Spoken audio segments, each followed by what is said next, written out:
on to entries. How to get into the single leg X guard from all different kinds of positions. The first one we're going to do is when your opponent is standing.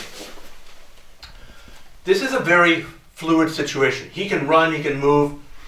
How fast am I? How fast is he? I don't want this necessarily to be a race as to who's faster. Maybe he's younger, maybe he's faster. Maybe I'm slow. So I want to tie on to him somehow. One of the best ways to tie on to somebody at a distance here is what people call the shin guard. I like to call the instep guard. So I'm going to scoot forward and I'm going to go shin to shin or instep to instep. Instep to instep is more correct.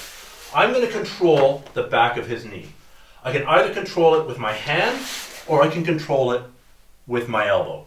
There are advantages and disadvantages to both of these. Here, I'm a little bit further away. It's a little bit harder for him to choke me, but I have less control, right? All I have is this hand controlling it.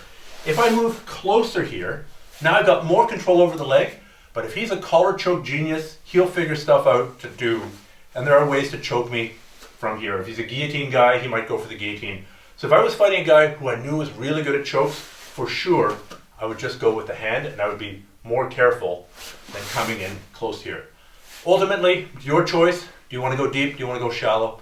Doesn't matter for this technique. Just rotate a little bit here, please, Mo. So, I want to go to the single leg X guard.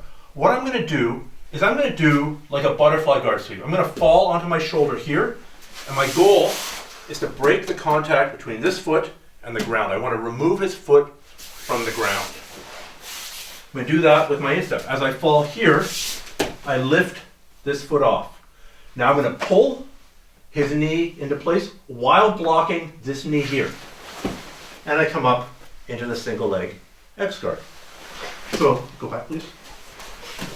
It's very, very much like a butterfly guard sweep. If I have an imaginary opponent here and I do the butterfly guard sweep, it's exactly the same thing except I happen to have a shin in front of me. So come here please, Mom. So I'm here, I'm going to block this knee, I'm going to grab here, I'm going to fall sideways, not backwards. This is a mistake. I want to fall sideways and lift. From there, if you've done the core drill, this should be totally instinctive by now. I do have to block that far knee.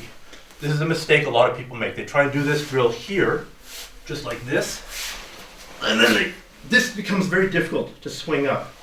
In part because they don't have this knee to push down on and swing up. This is a little bit hard.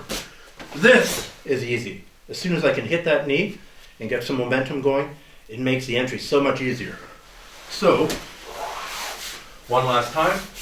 We're here, instep guard, grip here, or a deep grip. I fall sideways onto my shoulder, I block that knee, I kick up, and I swing into the single leg X guard. So one problem I see once in a while is people being afraid to abandon guard in order to get into single leg X guard. They're not actually abandoning guard, but they think they are. We're so used in jiu-jitsu to keeping our legs between our opponent and ourselves that to all of a sudden essentially let the guy into this position seems counter to everything that we spent all that time training to all of a sudden do. But you need to go here temporarily in order to get into the single leg X guard.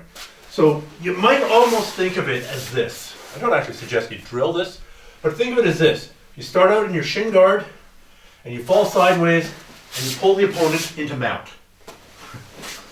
There. Think of it like that. Go back up, please.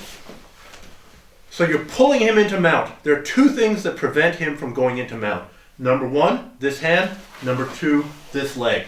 So long as I can keep something between me and my opponent, whether it's this shin, this hand, or preferably both, he's not in mount. But the motion is kind of like what you would do if you were pulling him into mount. So I'm just going to pull you into mount again. There, here. Think of it like that. Stand up, please. Now we're going to add those two components so that you don't actually end up in mount. But what it allows you to do is take this leg here, which is between you and your opponent, and put it all the way through. So take this hand on the knee, this shin is going to come up, and now I pulled him into mount, except he's not in mount. Because I've got this shin in between myself and him, and this hand blocked it initially. So, if you're having difficulty figuring out where your legs go in that transition, you're pulling him into mount and then stopping him from getting mount, first with your hand, then with your shin.